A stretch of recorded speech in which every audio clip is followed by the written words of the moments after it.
بسم اللہ الرحمن الرحیم۔ السلام علیکم۔ اکثر لوگ ایک بات سوچتے ہیں کہ اللہ واقعی تہجد سے معجزے کرتا ہے، اور ہم یہ کیسے جان سکتے ہیں کہ اللہ تعالیٰ ہماری مانگی کی تہجد کی دعاؤں پر راضی ہے یا نہیں؟ وہ ایسی کون سی نشانی ہے؟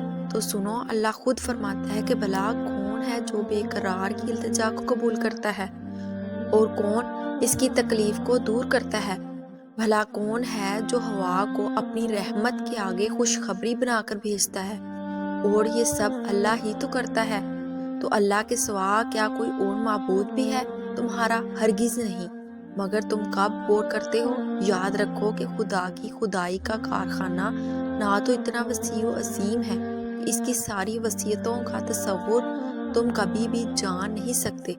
دیکھو، اگر آج کچھ تمہاری زندگی میں ایسا ہو رہا ہے جو تمہیں تکلیف میں ڈالے ہوئے ہے، تو کسی من پسند چیز کا نہ ملنا تمہیں بے چین کرتا ہے، تمہارا دل شدت سے کسی معجزے کی تلاش میں رہتا ہے، تو یاد کرو وہ وقت جب ایک مدت تک نبی کریم صلی اللہ علیہ وآلہ وسلم پر وحی کا سلسلہ بند رہا، تو لوگ انہیں طعنوں کا نشانہ بناتے تھے کہ تمہارا محبت کرنے والا اللہ تمہیں بھول گیا ہے۔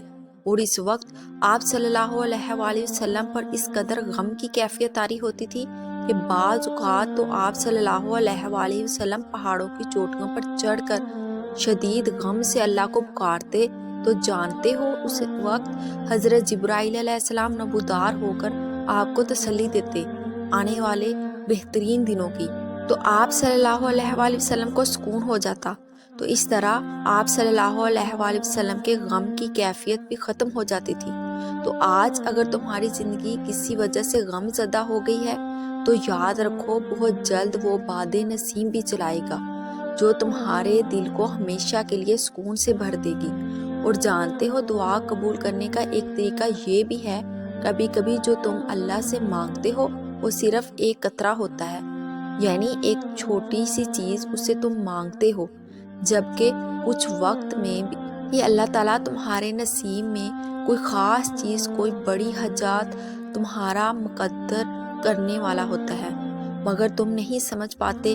قرآن خود کہتا ہے کہ تمہارا رب غیر محسوس تدبیروں سے بھی اپنی مشیت پوری کرتا ہے، اور بے شک وہ علیم بھی ہے اور حکیم بھی ہے۔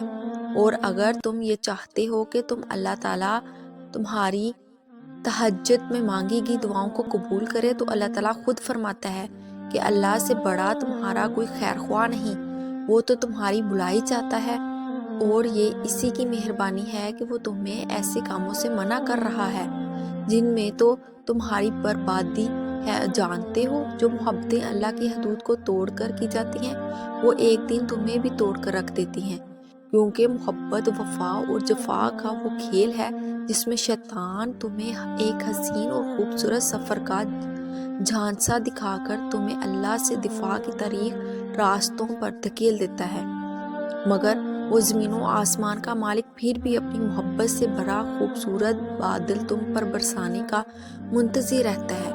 اور اگر ڈھونڈ رہے ہو وہ نشانی جو تمہیں معجزات تک لے جائے، تو جان لو کہ تم اپنی امیدوں کے ٹوٹنے پر کمزور پڑنے کی بجائے اللہ کی محبت سے جڑ کر مضبوط مطمئن رہتے ہو کہ اللہ تعالیٰ کافی ہے، وہی میرے معاملات درست کرنے پر قادر ہے۔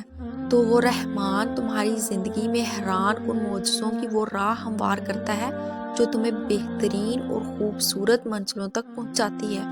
اور جانتے ہو جب اللہ تعالیٰ تمہاری تہجد میں مانگنے کی دعا پر راضی ہونے لگتا ہے، تو یہ خاص نشانیاں بھی ضرور ظاہر کرتا ہے کہ جب تم اپنے مقاصد اور حدود تجاوز نہیں کرتے، تمہارا یقین اور توکل ہر وقت اللہ تعالیٰ ہی کی ذات سے وابستہ رہتا ہے، تو جان لو اللہ تعالیٰ تمہاری محنتیں ضائع نہیں کرے گا، کیونکہ اللہ کی رحمت کے مستحق ہو جاتے ہیں وہ لوگ جو خود خیر کو لبیک کہنے والے ہوتے ہیں۔ جان لو کہ تمہارے یقین کی جڑیں جتنی گہری ہوں گی، وہ تمہارے رب کی عطائیں اتنی ہی ثمردار ہوں گی۔ مطمئن ہو جائیں، تمہارے سجدے اور تمہارے آنسو عنقریب تمہاری اداس آنکھوں کو نظارے کروائیں گے جن کی تمنا رکھتے ہو، بہت جلد وہ رحمان اپنی رحمت کے تمام اسباب بنا کر اپنی عطاؤں کے تمام خزانے تمہارے قدموں میں ڈھیر کر دے گا، اور جو تمہاری زندگی کو خوبصورت رنگوں سے بھر دے گا انشاءاللہ۔ ناظرین، اگر آپ چینل پر نیو ہیں تو چینل کو ضرور سبسکرائب کریں۔ جزاک اللہ۔